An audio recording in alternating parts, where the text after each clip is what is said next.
नमस्कार। मैं doctor Ramanivas Sharma Raman YouTube channel पर इकोलॉजी, इन्वायरमेंट और इकोसिस्टम का ये एमसीक्यू सेशन लेकर के बच्चों आपके सामने। आज इकोलॉजी, इन्वायरमेंट और इकोसिस्टम पर कुछ महत्वपूर्ण जानकारियां हम आपके बीच ओरली रखना चाहते हैं। यदि आपके पास कॉपी और पेन है तो उसको आप लिखते चलें तो ज़्यादा बेहतर होगा। ये आपका जो एमसीक्यू सेशन आगे आएगा उसमें आपको ये सहूलियत करें। आपसे सवाल पूछे उसके पहले कुछ महत्वपूर्ण तथ्यों को आपके सामने हम रखते हैं। 10% का नियम, ध्यान से सुनिएगा, 10% का नियम संबंधित है ऊर्जा का खाद्य के रूप में एक पोषी स्तर से दूसरे पोषी स्तर तक पहुंचने से। मतलब ये कह रहा है कि जब एक पोषक स्तर से दूसरे पोषक स्तर तक ऊर्जा जाती है तो 10% ही पहुंचती है। ये 10% का नियम है। ज़्यादा विस्तार से आपको समझना हो तो ज़्यादा विस्तार से इसको समझिएगा। ऐसा ही एक बार सवाल एमपीपीएससी के मेंस में लिखाया गया कि 10% का नियम किससे संबंधित है। ध्यान रखेंगे कि एक पोषक स्तर से दूसरे पोषक स्तर के बीच में ऊर्जा का आदान प्रदान 10% के नियम से होता है। दूसरा पॉइंट, जीव से जैव मंडल तक जैविक संगठन का सही क्रम क्या होना चाहिए। जीव से जैव मंडल तक, जीव मतलब जो धरा पर है, पृथ्वी पर है, और जैव मंडल तक सही क्रम क्या होना चाहिए। तो जनसंख्या होनी चाहिए, फिर समुदाय या कम्युनिटी होनी चाहिए, फिर पारिस्थितिकीय तंत्र होना चाहिए, इकोसिस्टम होना चाहिए, और फिर इसके बाद भू दृश्य होना चाहिए। तीसरा महत्वपूर्ण पॉइंट आपको बता दें कि परपोषी यानी हेटेरोट्रॉप्स स्तर के उत्पादन में संदर्भ में आता है। या हेटेरोट्रॉप्स किसको कहेंगे, हमेशा यह ध्यान आपको रखना है कि ये द्वितीयक उत्पादकता को दिखाते हैं। प्राइमरी प्रोडक्टर या प्राइमरी प्रोड्यूसर प्लांट के अलावा कोई नहीं होता। अगला पॉइंट, स्वपोषी या ऑटोट्रॉप स्तर पर उत्पादन को प्राथमिक उत्पादकता या प्राइमरी प्रोडक्टिविटी कहा जाता है। यह महत्वपूर्ण सवाल है, यह थ्योरेटिकल या तथ्यपूर्ण सवाल है। यदि आपसे ये बनते रहेंगे तो ये आप समझिए, जो पॉइंट हम आपको गिना रहे हैं इससे आप पूरी की पूरी इकोलॉजी, पूरा का पूरा एनवायरनमेंट, पूरा का पूरा इकोसिस्टम, एक सुपरफिशियल नॉलेज उसका आपके पास रहेगा। एक और महत्वपूर्ण बात बताते हैं, एक परिस्थिति तंत्र में या एक इकोसिस्टम में ऊर्जा की मात्र एक पोषण से अन्य स्तर पर जब ऊर्जा जाती है, ध्यान से सुनिएगा, एक स्तर से जब दूसरे स्तर पर ऊर्जा जाती है तो ऊर्जा घटती है। कई बार ऑब्जेक्टिव में यह सवाल पूछा गया, घटती कैसे है। 10% का नियम, 10% का नियम यहां भी लागू होगा कि पहला ऊर्जा स्तर से जब दूसरे ऊर्जा स्तर में जाएगी तो 10% घट जाएगी। पारिस्थितिकी पारस्परिक संबंधों का अध्ययन, पारिस्थितिकी है क्या, इकोलॉजी है क्या। यदि यह सवाल पूछता है आपसे तो इकोलॉजी उसको कहते हैं जो जीव और वातावरण के बीच का संबंध होता है, उसी को इकोलॉजी कहा जाता है। ध्यान से हमारी बातों को सुनिएगा, लिख नहीं रहे हैं, यदि आपको जरूरत लगती है तो ये थ्योरेटिकल पॉइंट को आप लिखिएगा। सर्वप्रथम इकोसिस्टम की संकल्पना या हाइपोथेसिस सन 1935 में एजी टेंसले के द्वारा दी गई। फिर से इसको बोल दें, सर्वप्रथम इकोसिस्टम की संकल्पना 1935 में एजी टेंसले के द्वारा दी गई। प्रकृति एक कार्यात्मक इकाई के रूप में जानी जाती है। हमारा जो नेचर है ये एक फंक्शनल यूनिट है। तो किसकी साहब फंक्शनल यूनिट है? यूपीएससी ने सवाल पूछा कि प्रकृति किसकी फंक्शनल यूनिट है। आपको ध्यान होना चाहिए कि इकोसिस्टम की यदि कार्यात्मक इकाई कोई पूछे, आप तुरंत उसका जवाब नेचर देना, यानी प्रकृति। फिर एक सवाल था, किसी क्षेत्र में सभी जीवधारी एवं वातावरण में उपस्थित अजैव घटक, ये बायोटिक कंपोनेंट, मतलब जीवधारी यानी बायोटिक कंपोनेंट और एबायोटिक कंपोनेंट संयुक्त रूप से यदि मिल जाए तो एक तंत्र बनता है। उस तंत्र को इकोसिस्टम कहा जाता है। कोई आपसे इकोसिस्टम की परिभाषा पूछे, आप तुरंत बताइए कि एबायोटिक और बायोटिक कंपोनेंट जब आपस में मिल जाए तो साहब इकोसिस्टम का निर्माण हो जाएगा। किसी भी क्षेत्र के सभी जीवधारी तथा वातावरण में उपस्थित अजैव घटक का संयुक्त रूप से निर्माण जो होता है वो इकोसिस्टम कहलाता है। यदि आपसे पूछा जाए कि आर्टिफिशियल इकोसिस्टम क्या है, 3-4 ऑप्शन दिए हों और मान लो ऑप्शन ना दिए हों, यदि हम आपसे पूछें कि आर्टिफिशियल इकोसिस्टम यानी कृत्रिम रूप से बनाया गया पारिस्थितिकी तंत्र क्या है, आप तुरंत उसका जवाब दीजिए साहब खेत। जिस खेत पर आप खेती करते हो वो आर्टिफिशियल इकोसिस्टम। इसको भी विस्तार से हम आगे समझाएंगे। घास स्थल, वन तथा मरुस्थल, ध्यान से सुनिएगा, घास, वन और मरुस्थल यानी ग्रासलैंड, फॉरेस्ट और डिजर्ट इकोसिस्टम किसके उदाहरण हैं? तो साहब ये स्थलीय इकोसिस्टम के उदाहरण हैं।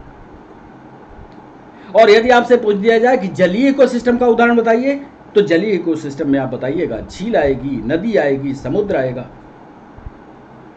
यदि आपसे पूछा जाए कि इस संसार में, इस दुनिया में सबसे बड़ा इकोसिस्टम कौन सा है जो सर्वाधिक क्षेत्र में फैला हुआ हो, तो आप तो जानते हो सबसे ज्यादा समुद्र ही तो फैला है, यानी सामुद्रिक। पृथ्वी पर हाइड्रोस्फीयर में करीब करीब ये समझ लेना 90%, 97% भाग जो है वो जल है। समुद्री जल में सबसे ज्यादा पाया क्या जाता है? समुद्री जल में सबसे ज्यादा सोडियम क्लोराइड है। पारिस्थितिकी संतुलन बनाए रखने में मदद क्या करेगा? मान लीजिए इकोसिस्टम आपका बना रहे, आप सुनते हो सरकारी हमारे प्रधानमंत्री अक्सर बोलते हैं कि ये हमारा इकोसिस्टम बिगड़ रहा है। बिगड़ क्या रहा? हम वन नहीं लगा रहे, हमारे यहाँ वर्षा सही टाइम में नहीं हो रही, हम सही खेती का उत्पादन नहीं प्राप्त कर पा रहे। तो पारिस्थितिकी संतुलन बनाने का एक ही उपाय है, वन लगाइए, वर्षा का पानी संरक्षित कीजिए और जैव मंडल का भंडार बनाइए। जैव मंडल मतलब जो जीव हैं उनको संरक्षित कीजिए। ये महत्वपूर्ण जानकारी आपके, यदि ये जरूरत आपको लगती है तो इन बिंदुओं को आप लिखते चलिए। वह कार्य जिससे परिस्थिति तंत्र बिगड़ता है। मान लीजिए आपसे कोई पूछता है कि क्या हम कर रहे हैं जिससे हमारा परिस्थिति तंत्र या इकोसिस्टम बिगड़ रहा है, आप आंख बंद करके जवाब दीजिएगा हम पेड़ काट रहे हैं। परिस्थिति तंत्र में उच्चतम पोषण स्तर, सबसे ऊंचा पोषण स्तर, उच्चतम, हायर, उच्चतम पोषण स्तर स्थान प्राप्त किसको है? याद रखना, जो ओमनीवोर होते हैं वो सबसे उच्चतम स्तर प्राप्त करते हैं, जो सर्वाहारी होते हैं। यदि आपसे पूछा जाए आप उच्चतम पोषण स्तर प्राप्त किए हो इकोसिस्टम में, आप जवाब देना यस। यूपीएससी का सवाल। पारिस्थितिकी निकाय में ऊर्जा का प्राथमिक स्रोत बताइए। किसी भी इकोसिस्टम में ऊर्जा का प्राथमिक स्रोत सिर्फ और सिर्फ सोलर एनर्जी है, यानी सौर ऊर्जा है। परितंत्र में या इकोसिस्टम में खाद्य श्रृंखलाओं के संदर्भ में जिस प्रकार के जीव अपघटक कहलाते हैं, वो कौन से अपघटक हैं? जो डिकम्पोज कर देते हैं, कोई चीज सड़ा देते हैं, मिट्टी में मिला देते हैं, वो क्या कहलाते हैं? क्या वो फंगस है? यस, वो फंगस हैं। क्या वो बैक्टीरिया हैं? यस, वो बैक्टीरिया है। किसी खाद्य श्रृंखला में मुख्यतः प्राथमिक उपभोक्ता की श्रेणी में कौन आएगा? ध्यान से हमारा सवाल सुनिएगा। प्राथमिक उपभोक्ता, प्राइमरी कंज्यूमर कौन होगा? प्राइमरी कंज्यूमर आप होगे क्या? बोलो। यदि आप शाकाहारी हो तो आप प्राइमरी कंज्यूमर हो, यदि आप शाकाहारी नहीं हो, ओमनिवोर की श्रेणी में हो, मांस खाते हो, तो आप प्राइमरी कंज्यूमर नहीं हो सकते। इसलिए बकरी, खरगोश ये प्राइमरी कंज्यूमर होंगे, यानी शाकाहारी प्राणी प्राइमरी कंज्यूमर कहलाते हैं। अपघटक और प्राइमरी उपभोक्ता दोनों की श्रेणी में कौन आता है? यह सवाल पूछा गया। अपघटक हो यानी डिकम्पोजर भी हो और प्राथमिक उपभोक्ता भी हो, डिकम्पोजर भी हो और प्राइमरी उपभोक्ता भी हो। ध्यान से सुनिएगा सवाल को। इसका सबसे अच्छा उदाहरण चींटी है। फूड चेन में मानव कहां है? फूड चेन आपने पढ़ा होगा, नहीं पढ़ा होगा तो आप कमेंट बॉक्स में, जब ये हमारी क्लास लाइव होगी, आप कमेंट बॉक्स में हमको बताइएगा। फूड चेन पढ़ाएंगे। फूड चेन में आप बताइए मानव की पोजीशन क्या है? क्या प्राथमिक उपभोक्ता है? क्या द्वितीयक उपभोक्ता है? क्या दोनों है? क्या दोनों नहीं है? ध्यान से सुन लीजिएगा, ये प्राथमिक और द्वितीयक उपभोक्ता दोनों हैं। परिस्थिति तंत्र में जैविक घटकों का उत्पादक घटक कौन है? इसके लिए तो पेड़ है। एक घास स्थलीय परिस्थिति तंत्र की खाद्य श्रृंखला में विभिन्न घटकों का सही क्रम क्या हो? मान लीजिए आपको ग्रासलैंड दे दी गई और उस ग्रासलैंड में आपको खाद्य श्रृंखला का सही क्रम बताना कर दिया जाए, तो आप कहां से शुरू करोगे? घास से शुरू करोगे। तो घास को कौन खाएगा? टिड्डा खाएगा। टिड्डा को कौन खाएगा? मेढक खाएगा। अब मेढक को कौन खाएगा? सांप खाएगा। खाता। उत्पादक, प्राथमिक उत्पादक, द्वितीयक उत्पादक और तृतीयक उपभोक्ता होगा। जीव भार का पिरामिड, ये जो हम पॉइंट आपको पढ़ के सुना रहे हैं, ये सारे सवाल हैं और उत्तर भी बता रहे हैं। ऐसे ही सारे सवालों का अभी एमसीक्यू सेशन हम आपके सामने रखेंगे। जीव भार का बायोमास का पिरामिड जिस परिस्थिति तंत्र में उलट जाता है, बायोमास का पिरामिड जिस परिस्थिति तंत्र में उलट जाता है, वह परिस्थिति तंत्र कौन है? दो जवाब। वह परिस्थिति तंत्र याद रखना तालाब है। वृक्ष को पर्यावरण का संकट माना जाता है। एक अकेला वृक्ष है जो पर्यावरण के लिए संकट है। उस वृक्ष का नाम बताइए। वो वृक्ष यूकेलिप्टस है। लैंटिक आवास, लैंटिक ये भी सवाल पूछा गया। लैंटिक आवास का उदाहरण क्या है? तालाब और दलदल। दो भिन्न समुदायों के बीच संकृति क्षेत्र क्या होता है? यह संकृति क्षेत्र को बायोलॉजी की भाषा में क्या कहते हैं? संकृति क्षेत्र इकोटीन कहलाता है। ये यूपीएससी में पूछा गया। सर्वाधिक स्थायी परिस्थिति तंत्र कौन सा है? सर्वाधिक स्थायी, उसके लिए महासागर है। सबसे स्थायी परिस्थिति तंत्र कौन सा है? समुद्र है। परिस्थिति तंत्र में तत्वों के चक्रण को क्या कहते हैं? जैव भू रासायनिक चक्र। परिस्थिति स्थायी मितव्ययिता है। परिस्थिति की स्थायी मितव्ययिता है। यह जिस आंदोलन का नारा है, वो आंदोलन का नाम बताइए। परिस्थिति की स्थायी मितव्ययिता है, यह आंदोलन था चिपको आंदोलन। दक्षिण भारत का पर्यावरण संरक्षण से संबंधित आंदोलन है ईपीको आंदोलन। दक्षिण भारत में ईपीको। सूक्ष्म जीव जो मृत पौधे, जंतुओं और अन्य जैविक पदार्थों को सड़ा गला कर संयोजित करते हैं, ऐसे क्या कहलाते हैं? डिसोसिएटर, डिकम्पोजर कहलाते हैं। वन संरक्षण अधिनियम कब लागू किया गया? वन संरक्षण अधिनियम 1980 में लागू किया गया। पारिस्थितिकी पदछाप के माप की इकाई, ध्यान से सुनिएगा, पारिस्थितिकी पदछाप के माप की इकाई क्या है? भूमंडलीय हेक्टेयर है। सर्वप्रथम गहन परिस्थितिकी डीप इकोलॉजी शब्द का प्रयोग किया आर्नीज नेस ने। डीप इकोलॉजी,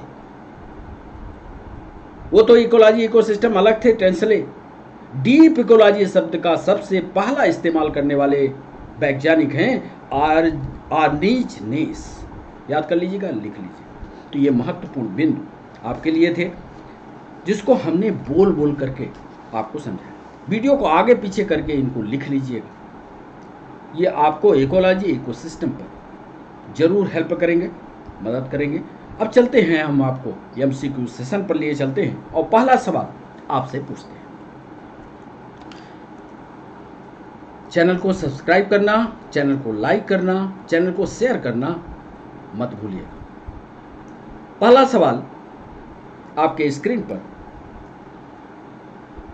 जैव विविधता यानी बायोडाइवर्सिटी, जैव विविधता, बायोडाइवर्सिटी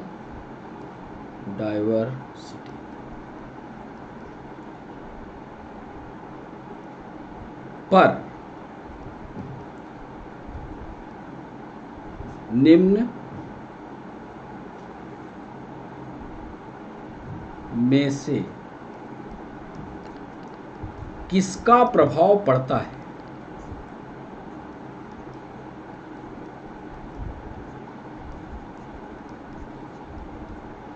आपको यह बताना है कि बायोडायवर्सिटी पर निम्न जो हम पॉइंट दे रहे हैं उसमें किसका प्रभाव पड़ता है। ए ऑप्शन दे रहे हैं आपको। क्या वह एनवायरमेंटल पोल्यूशन है? क्या वह पर्यावरण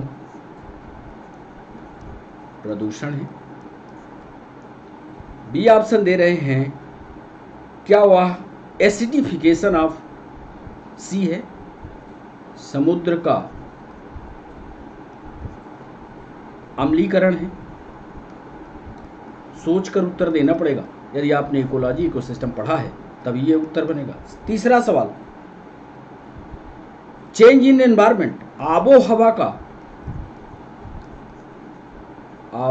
का बदलाव है। और डी ऑप्शन दे रहे हैं, ऊपर दिए गए सभी जिम्मेदार हैं। पहला सवाल, जैव विविधता पर निम्न में से किसका प्रभाव पड़ता है? पर्यावरण प्रदूषण का, समुद्र के अम्लीकरण का, आबोहवा के बदलाव का, ऊपर दिए गए सभी जिम्मेदार हैं। जितने तीनों पॉइंट दिए गए, क्या सभी जिम्मेदार हैं? आइए दूसरे सवाल। एक आपने इकोलॉजी इकोसिस्टम में पढ़ा होगा ग्रीन हाउस इफेक्ट, उसी से जुड़ा हुआ यह सवाल पूछा गया यूपीएससी में, पीएससी में भी। हरित गृह प्रभाव के लिए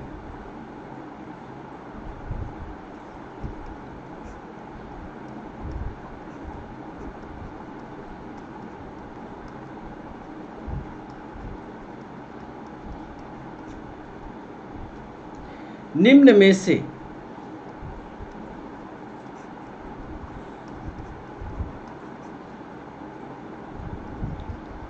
किसका योगदान अधिक है? मतलब यदि ग्रीन हाउस इफेक्ट हो रहा है तो इन चार ऑप्शनों में एक ऑप्शन सही है जिसका योगदान ज्यादा है। क्या वो कार्बन डाइऑक्साइड है? क्या वह वाटर वेपर है, जल वाष्प है? सी ऑप्शन दे रहे हैं, क्या वह मीथेन है? और डी ऑप्शन दे रहे हैं, क्या वह नाइट्रस ऑक्साइड है? हरित गृह प्रभाव पर सबसे अधिक योगदान किसका है? क्या कार्बन डाइऑक्साइड का है? क्या वाटर वेपर का है? क्या मीथेन का है? क्या नाइट्रस ऑक्साइड का है? तीसरे सवाल पर आइए। International rice research institute international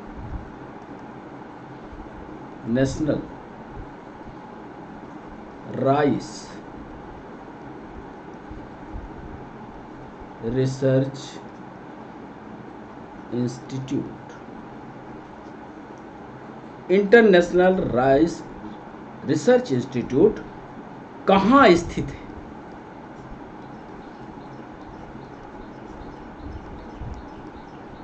आपको ऑप्शन दे रहे हैं, क्या वह ऑस्ट्रेलिया में है? बी ऑप्शन दे रहे हैं, क्या वह मैक्सिको में है? सी ऑप्शन दे रहे हैं, क्या वह नाइजीरिया में है? और डी ऑप्शन दे रहे हैं, क्या वह फिलीपींस में है? इंटरनेशनल राइस रिसर्च इंस्टीट्यूट आपको बताना है कि ऑस्ट्रेलिया में है, मैक्सिको में है, नाइजीरिया में है या फिलीपींस में है। चौथा सवाल, कृषि की एक शाखा, एग्रीकल्चर की एक ब्रांच,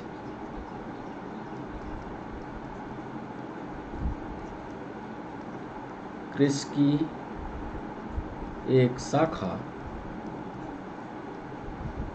एग्रोनॉमी से संबंधित है।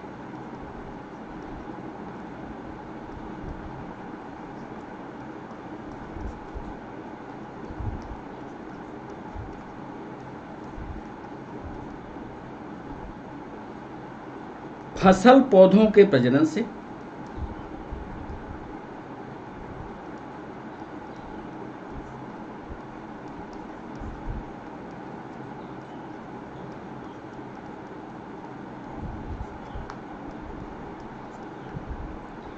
बी ऑप्शन दे रहे हैं क्षेत्र व्यवस्था के नियम से,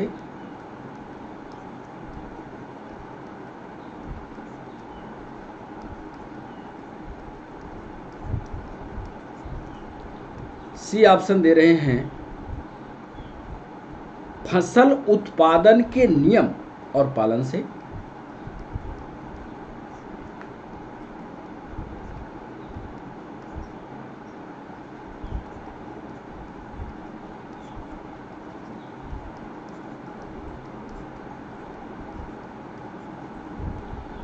और डी ऑप्शन दे रहे हैं रोग और नाशक जीव से,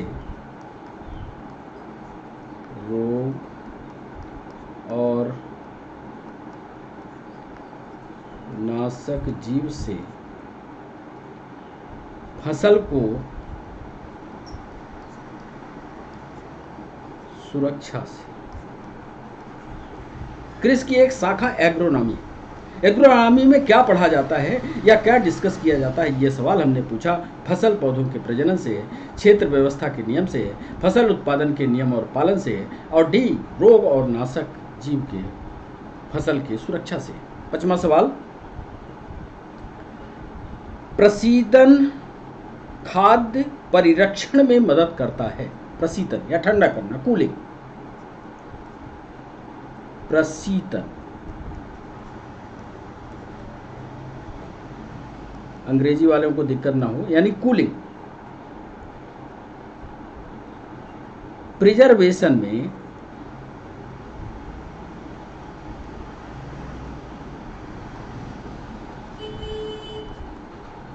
मदद करता है। जीवाणुओं को नष्ट करके, ये ऑप्शन दे रहे हैं, जीवाणुओं को नष्ट करके। बी ऑप्शन दे रहे हैं जैव रासायनिक बायो केमिकल रिएक्शन को कम करके।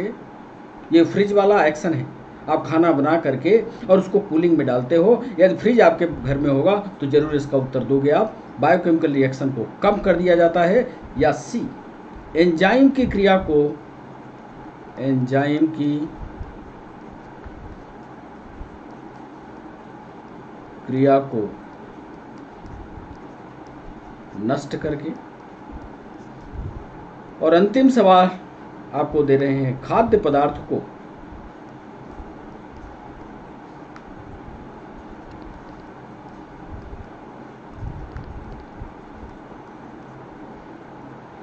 बर्फ की परत से ढक करके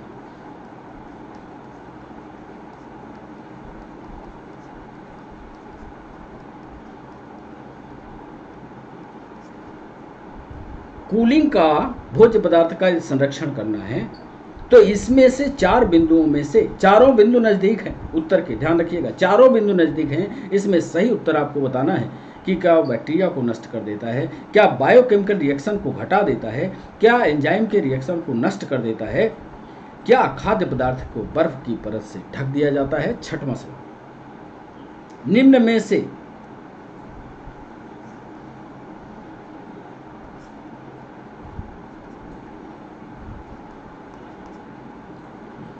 कौन सी आहार श्रृंखला का कौन सा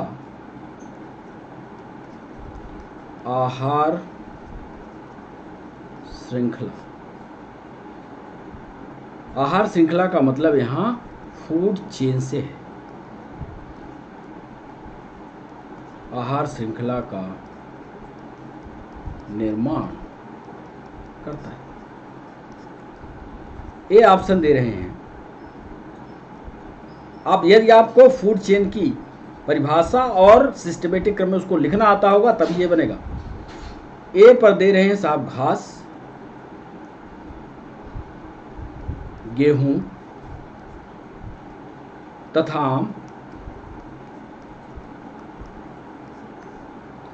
बी ऑप्शन दे रहे हैं घास,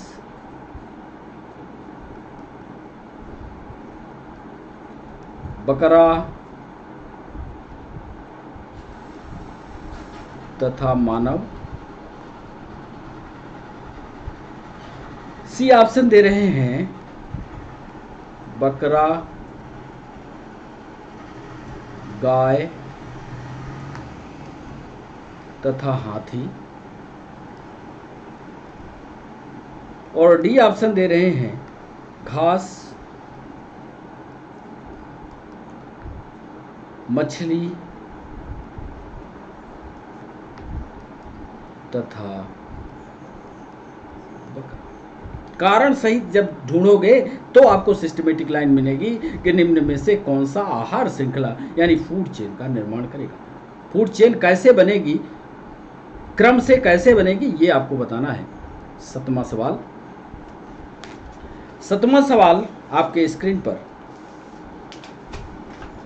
निम्नलिखित में से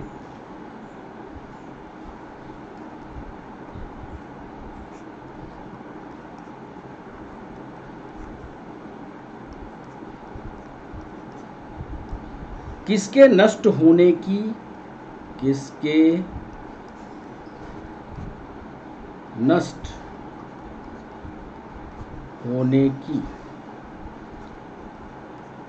अवधि सर्वाधिक है।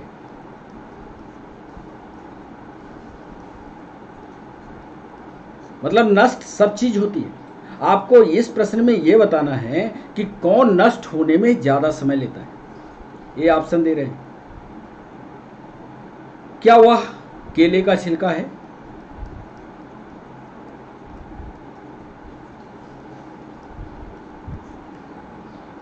बी ऑप्शन दे रहे हैं क्या वह प्लास्टिक की थैली है,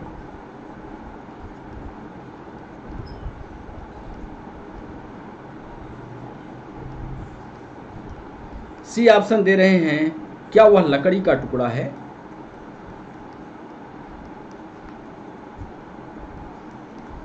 और डी ऑप्शन दे रहे हैं क्या वह अखबार की थैली है।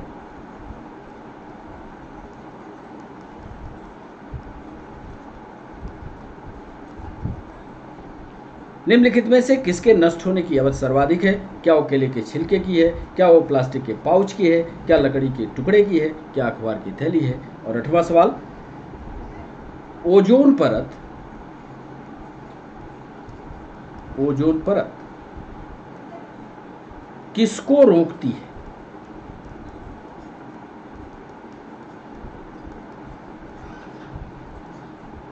ए ऑप्शन दे रहे हैं, क्या वह दृश्य प्रकाश को रोकती है?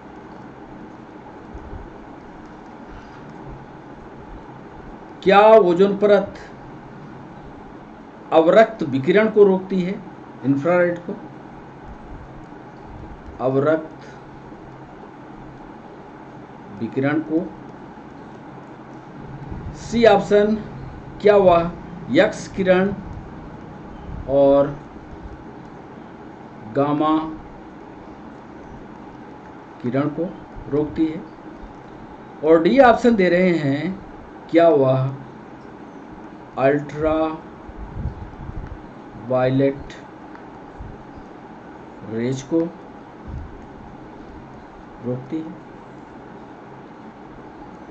O3 परत या ओजोन लेयर हमारे ऊपर है, उसका मुख्य काम क्या है ये आपको बताना है। क्या वह दृश्य प्रकाश को रोक रही है?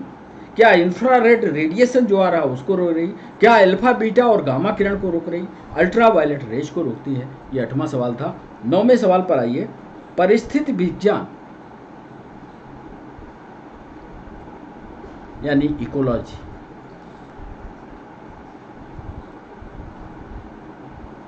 संबंधित है, रिलेटेड है किससे साहब? रिलेटेड है। ए ऑप्शन दे रहे हैं, क्या परिस्थिति विज्ञान का संबंध पक्षी से है या पक्षियों से है? बी ऑप्शन दे रहे हैं, क्या कोशिका के निर्माण से है?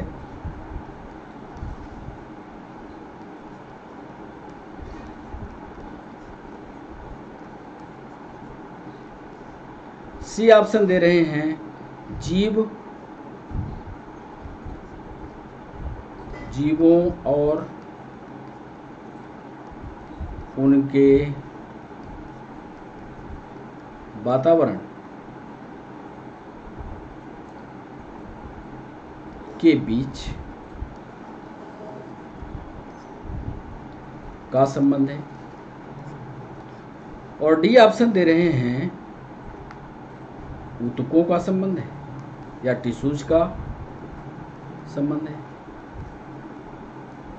पूछ रहे हैं इकोलॉजी किससे संबंधित है? क्या पक्षियों से है? क्या कोशिका के निर्माण से है? क्या जीव और उसके वातावरण के बीच के संबंध है?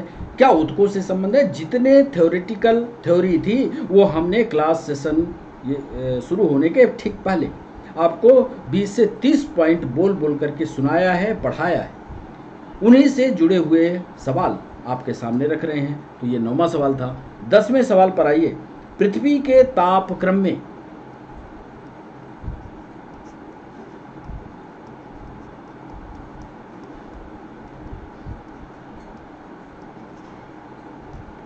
वृद्धि के लिए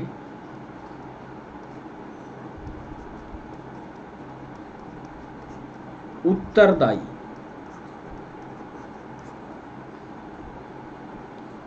है। क्या उत्तरदायी है ये पूछ रहे हैं। क्या धूल के कण हैं, डस्ट पार्टिकल हैं? बी ऑप्शन दे रहे हैं, क्या नाइट्रोजन है?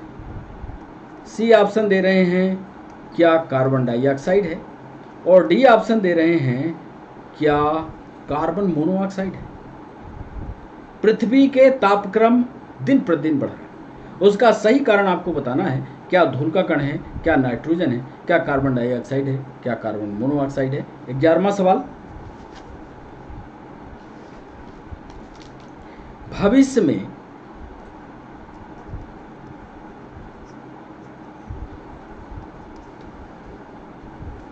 पृथ्वी के वायुमंडल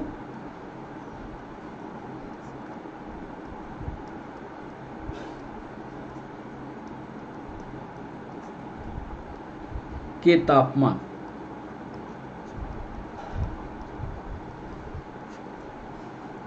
में औसत वृद्धि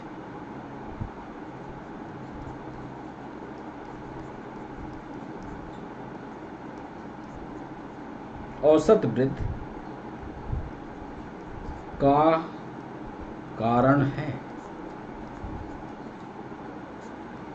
भविष्य में पृथ्वी के वायुमंडल के तापमान में जो औसत वृद्धि होगी, भविष्य की बात कर रहे हैं, उसका कारण आपको बताना है। ए ऑप्शन दे रहे हैं, परमाणु युद्ध जो चल रहा है,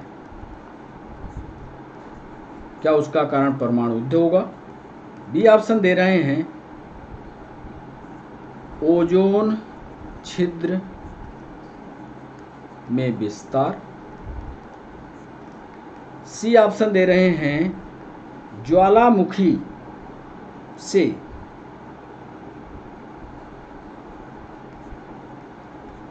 ज्वालामुखी होंगे, ज्वालामुखी बनेगा कारण। और डी ऑप्शन दे रहे हैं, उपरोक्त। प्रश्न को गंभीरता से पढ़िएगा, इसके बाद जवाब करिएगा। भविष्य में पृथ्वी के वायुमंडल में तापमान की वृद्धि तय, उसका कारण क्या होगा। क्या परमाणु युद्ध होगा, क्या ओजोन क्षेत्र का विस्तार होगा, क्या ज्वालामुखी जो फूट रहे हैं उसका कारण होगा। जो बादल बनते हैं, ज्वालामुखी फूटता है, एक ओवर टेम्परेचर निकलता है, बहुत सारी चीज़ें निकलती हैं, तो क्या सभी कारण होंगे। ये सब आपको बताना है। 12वें सवाल पर आइए। वायु प्रदूषक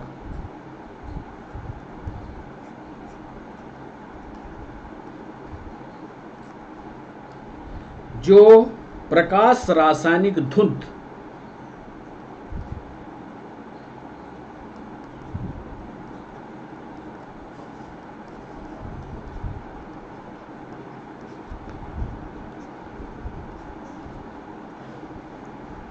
उत्पन्न करता है,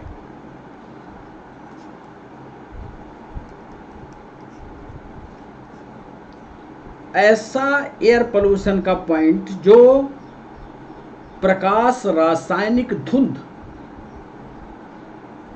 उत्पन्न करे, उसके बारे में आपको बताना है।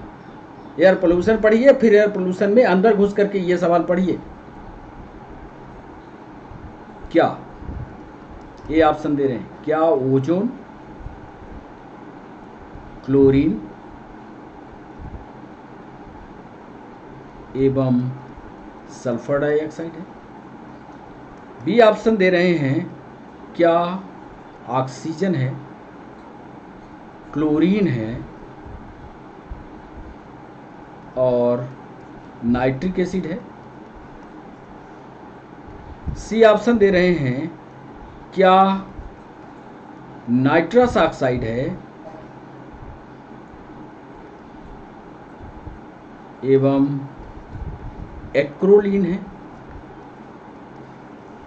और डी ऑप्शन दे रहे हैं, क्या वह कार्बन डाइऑक्साइड, कार्बन मोनोऑक्साइड एवं सल्फर डाइऑक्साइड है। वायु प्रदूषक आपको बताना है कि जो प्रकाश रासायनिक धुंध उत्पन्न करेगा, प्रकाश भी देगा, रासायनिक क्रिया भी होगी और गुब्बारा भी बनेगा, धुंध भी बनेगा, तीनों बनना है। उत्पन्न कौन करेगा, आपको सही जवाब देना है। 13वां सवाल, जलाशयों में जल, ध्यान से, जलाशयों में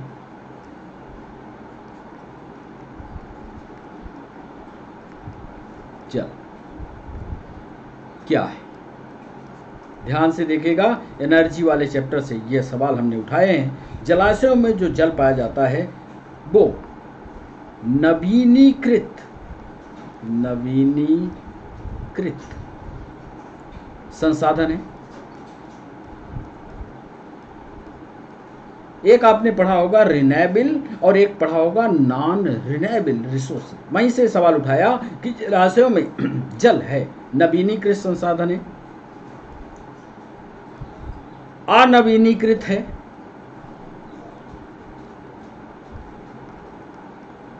संसाधन है। सी ऑप्शन दे रहे हैं, पुनर्नवीनीकृत संसाधन है,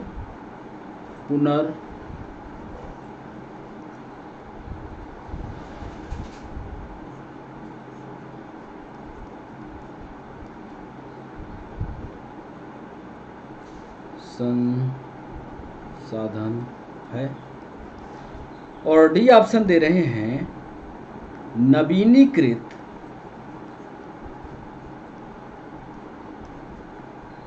संसाधन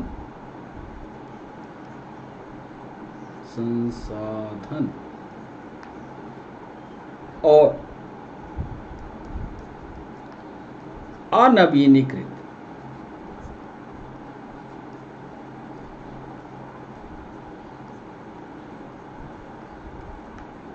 दोनों। प्रश्न को थोड़ा गंभीरता से पढ़िएगा। यदि आपने रिन्यूएबल नॉन रिन्यूएबल रिसोर्सेज पढ़े होंगे तब ये जवाब बनेगा। जलाशयों में जो जल पाया जाता है, जलाशय की बात कर रहे हैं, नदी, तालाब, झरना, सब जितने भी जल को स्टोर करते हैं उनसे ये सवाल जुड़ा है। क्या वह नवीनीकृत संसाधन है, क्या वह अनवीनीकृत संसाधन है, क्या वह पुनर्नवीनीकृत संसाधन है, क्या वह नवीनीकृत संसाधन और अनवीनीकृत संसाधन दोनों। 14 नंबर का सवाल बायोलॉजिकल डिकम्पोजर से है। जैव अपघट्य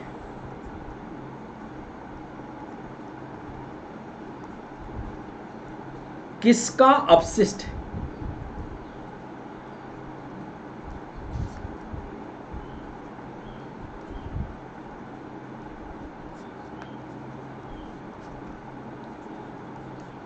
ए ऑप्शन दे रहे हैं पॉलीथीन का है।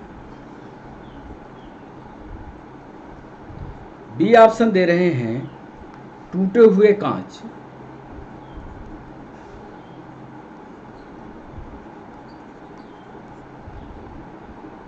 एवं बर्तन का है।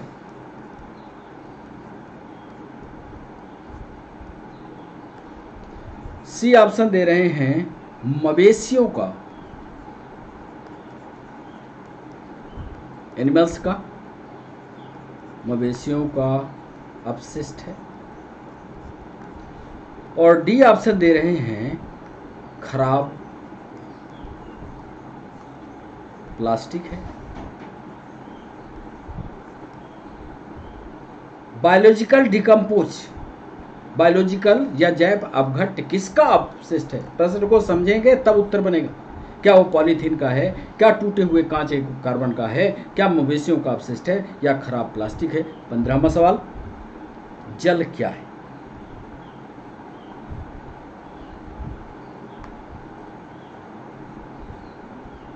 अभी हमने पूछा था जलाशयों में जल है। इसके पहले वाला सवाल जरा देख लीजिए बैक में, जलाशयों में जल है, इसका जवाब पूछा था। अब 15वें सवाल पर फिर एक सवाल पूछ रहे हैं जल क्या है या पानी क्या है। ऐसे ही सवाल आपकी कॉम्पिटिटिव एग्जाम में पूछे गए। ए ऑप्शन दे रहे हैं क्या वह नवीनीकृत संसाधन है। बी ऑप्शन दे रहे हैं अनवीनीकृत है।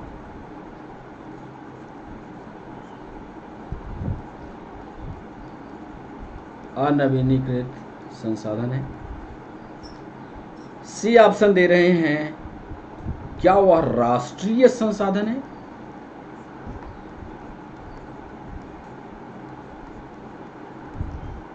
और डी ऑप्शन दे रहे हैं क्या वह नवीनीकृत और अनवीनीकृत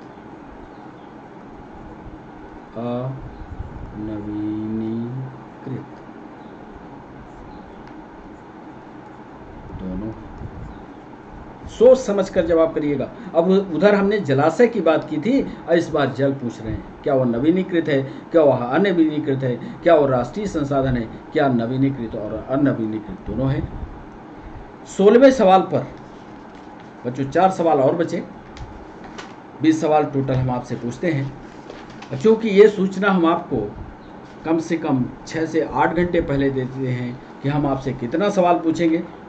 तो शायद आपने पढ़ लिया हो, या इकोसिस्टम, इकोलॉजी, एनवायरनमेंट आज के बर्निंग टॉपिक है। इन पर सवाल आते ही आते हैं, वो कोई भी सब्जेक्ट लो।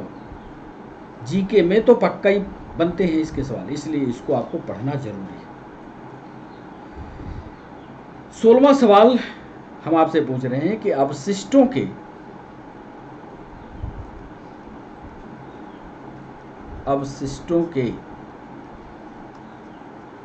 अधिकतम उत्पादन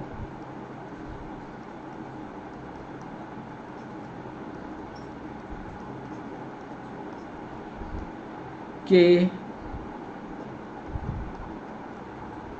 कारण, अवशिष्ट अधिक बन रहे हैं, आपको कारण बताना है। अवशिष्टों के अधिकतम उत्पादन के कारण हैं। बोलो साहब क्या कारण है? कितना बढ़िया ऑप्शन दिया है, ये देखो। उपयोग करो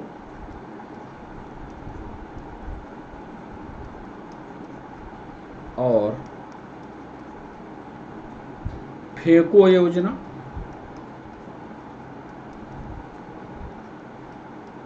यूज एंड थ्रो वाला जिसको आप बोलते हो, उपयोग करो और फेंक दो। बी ऑप्शन, भोजन की अत्यधिक उपलब्धता है।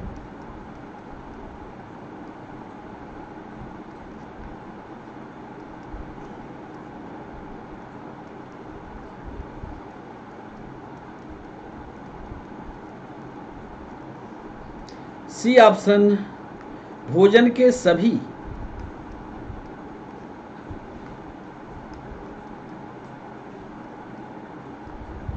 अवयवों की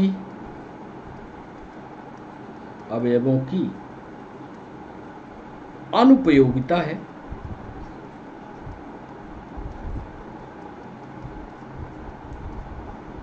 और डी ऑप्शन दे रहे हैं, अवशिष्टों के निर्माण में वृद्धि।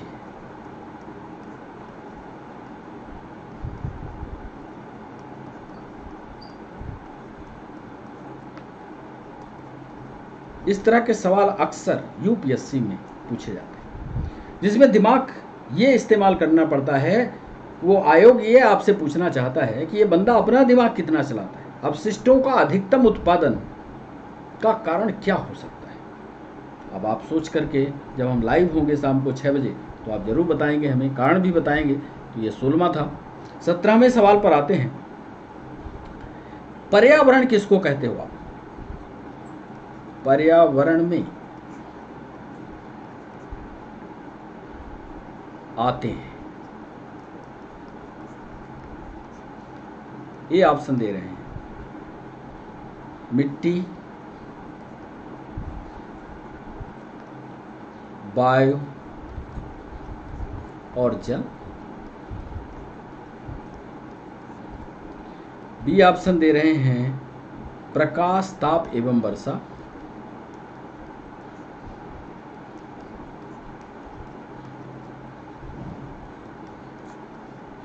सी ऑप्शन दे रहे हैं, पादप यानी प्लांट, जंतु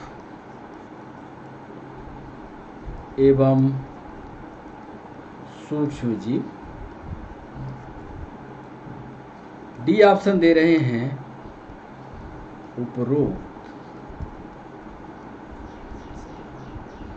17वां ये सवाल। 18वें सवाल पर आइए। मृदा अपरदन या सॉइल इरोजन,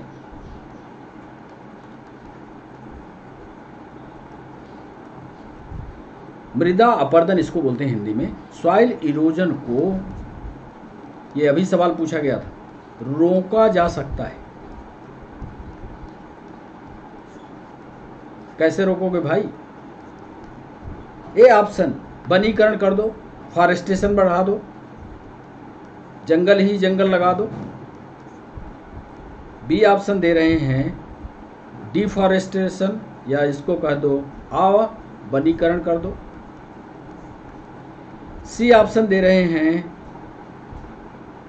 अतिचारण, ग्रेजिंग करा दो, ओवर ग्रेजिंग करा दो, ओवर ग्रेजिंग करा दो, अतिचारण करा दो, जानवर छोड़ दो, पूरा चर के और खत्म कर दें, वनस्पतियों को हटा दिया जाए।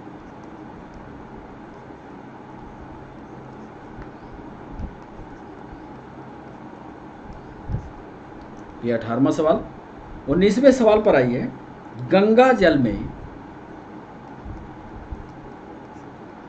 गंगा जल में कौन सा जीवाणु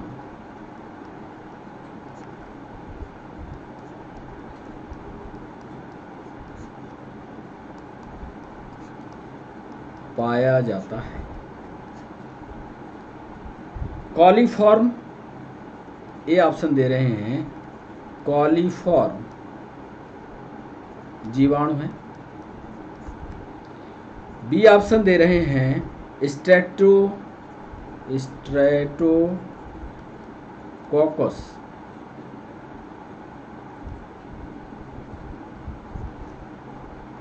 बैक्टीरिया। सी ऑप्शन दे रहे हैं स्टेफाइलोकोकस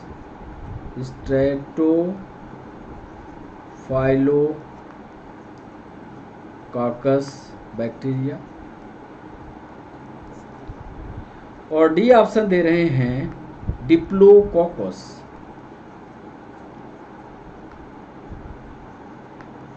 बैक्टीरिया। इसमें से एक ऑप्शन सही है, गंगा जल में एक बैक्टीरिया पाया जाता है। ये बैक्टीरिया जो है बैक्टीरियोफेज से जुड़ा हुआ है। इस प्रश्न का करिएगा जवाब, क्या वो कोलीफॉर्म बैक्टीरिया है, क्या वो स्ट्रेप्टोकोकस बैक्टीरिया है, क्या स्टेफाइलोकोकस बैक्टीरिया है, और क्या वो डिप्लोकोकस बैक्टीरिया है। आज के सेशन का अंतिम सवाल अब आपके स्क्रीन पर, पारिस्थितिकी तंत्र यानी इकोसिस्टम।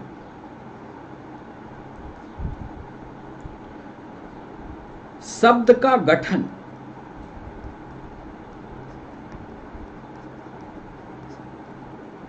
किसने किया?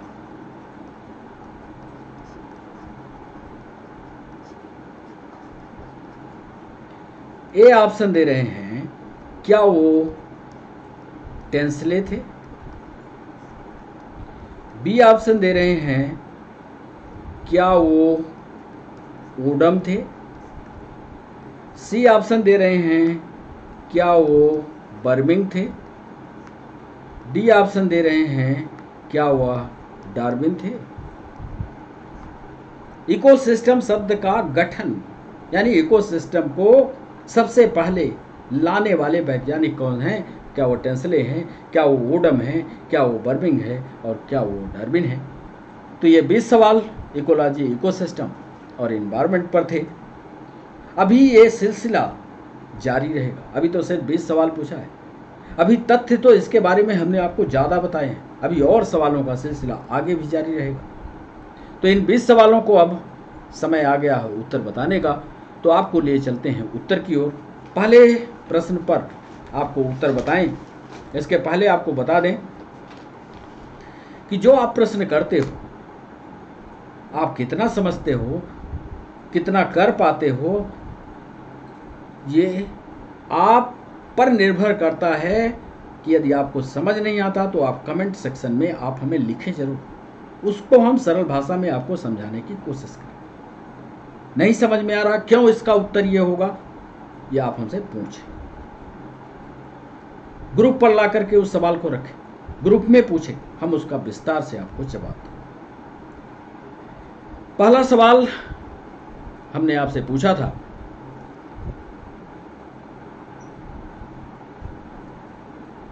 कि जैव विविधता या बायोडायवर्सिटी। अब बायोडायवर्सिटी होती क्या है? जैव विविधता का सीधा मतलब यह होता है कि जीव मंडल में जितने प्रकार के जीव हों, विभिन्न जातियों वाले, यही तो बायोडायवर्सिटी है। किसका प्रभाव पड़ता है? तो साहब इसका सही जवाब होगा पर्यावरण प्रदूषण का प्रभाव पड़ता है, समुद्र के एसिडिफिकेशन का प्रभाव पड़ता है, आबो हवा में बदलाव का प्रभाव पड़ता है, और इसलिए इसका डी ऑप्शन सही होगा, ऊपर दिए गए सभी बिंदु पर। दूसरा सवाल हमने पूछा, हरित गृह या ग्रीन हाउस इफेक्ट के लिए कौन से किसका योगदान अधिक है? स्वाभाविक है, इसमें सबसे ज़्यादा योगदान कार्बन डाइऑक्साइड का है। आपने पढ़ा होगा ग्रीन हाउस प्रभाव के लिए जिम्मेदार मुख्य गैस कार्बन डाइऑक्साइड है, इसके बाद मीथेन है, नाइट्रस ऑक्साइड है, क्लोरोफ्लोरोकार्बन है, तथा जल वाष्प ग्रीन हाउस प्रभाव के लिए जिम्मेदार गैस है। पूरे लेक्चर को आप धीमा करके और सुना करिए, क्योंकि बहुत सारी बातें हम लिख नहीं पाते, तो उन आवाज़ को आप सुनेंगे तो बहुत सारे उत्तर आपको वहाँ मिलेंगे। तीसरा सवाल है इंटरनेशनल राइस रिसर्च इंस्टीट्यूट कहाँ स्थित है। यह सवाल हमने आपसे पूछा है, तो कहाँ स्थित है, कई बच्चों ने किया होगा जवाब, ये फिलीपींस में है। चौथा सवाल हमने पूछा कृषि को एक शाखा एग्रोनॉमी से संबंधित है, कृषि की एक शाखा, इसमें फसल उत्पादन के नियम और पालन को समझाया जाता है। एग्रोनॉमी कृषि विज्ञान की वह शाखा है, आपको परिभाषा भी बता दें, कृषि विज्ञान की वह शाखा है जिसमें हम भूमि प्रबंधन तथा फसलोत्पादन के सिद्धांतों एवं क्रियाओं का वैज्ञानिक अध्ययन करते हैं। फीडर डेक्रोसेंजी को एग्रोनॉमी का पिता कहा गया है। हमारी बात को रिपीट करके आप लिख लीजिएगा। पांचवा सवाल कूलिंग प्रिजर्वेशन, आप फ्रिज में कोई चीज ठंडा इसलिए रखते हो खराब ना, क्यों? क्योंकि बायोकेमिकल रिएक्शंस को घटा दिया जाता है। बायोकेमिकल रिएक्शंस, प्रशीतन या कूलिंग, रेफ्रिजरेटर के अंदर का तापमान बहुत कम होता है, जिसमें पदार्थों में किण्वन की क्रिया अर्थात जैव रासायनिक अभिक्रियाएं कम हो जाती, जिससे उसमें रखा हुआ खाना खराब नहीं होता। ध्यान से इस प्रश्न का जवाब कीजिएगा। छठवां सवाल है कौन सा आहार श्रृंखला में या फूड चेन का निर्माण करता है, तो फूड चेन का निर्माण करने वाला सही क्रम कौन सा होगा, ये हमने छठवें सवाल पर पूछा है। इसमें घास है, घास को कौन खाएगा, बकरा खाएगा या बकरी खाएगी, और बकरी को कौन खाएगा, मानव खाएगा, इसलिए सही श्रृंखला जो है इसकी बी होगी। निम्नलिखित में से किसे नष्ट होने की अवधि सर्वाधिक है, तो इसको तो आप बहुत सरल भाषा में जानते हो कि प्लास्टिक की थैली नष्ट होने की अवधि सर्वाधिक होती है। ओजोन परत किसको रोकती है, दृश्य प्रकाश को नहीं रोकती, अल्ट्रावायलेट को रोकती है, इंफ्रारेड को नहीं रोकती, एक्स वाई को नहीं रोकती, यानी डी ऑप्शन इसका सही होगा। नौवां सवाल हमने पूछा था परिस्थितिकी विज्ञान, जीवों और उनके वातावरण, ये पहले ही डिस्कशन में जब लेक्चर हमने शुरू किया था, लेक्चर शुरू करने में जो तथ्य बताए हैं उनमें हमने इकोलॉजी की परिभाषा बता दी है। 10वां सवाल पृथ्वी के तापक्रम में वृद्धि के लिए उत्तरदायी क्या होगा, इसके लिए पहले भी सवाल पूछा है और उत्तरदायी है कार्बन डाइऑक्साइड। बहुत सारे बच्चे, एक बार हमने सवाल इसको ऑफलाइन में पूछा था, बहुत सारे बच्चों ने कार्बन मोनोऑक्साइड कहा, गलत है जवाब, कार्बन डाइऑक्साइड इसका सही जवाब है। 11वां सवाल है भविष्य में पृथ्वी के वायुमंडल के तापमान में औसत वृद्धि का कारण परमाणु युद्ध भी होगा, ओजोन क्षेत्र का विस्तार भी होगा, ज्वालामुखी बनेगा, ये भी कारण बनेगा, यानी इसका सही जवाब होगा उपरोक्त सभी।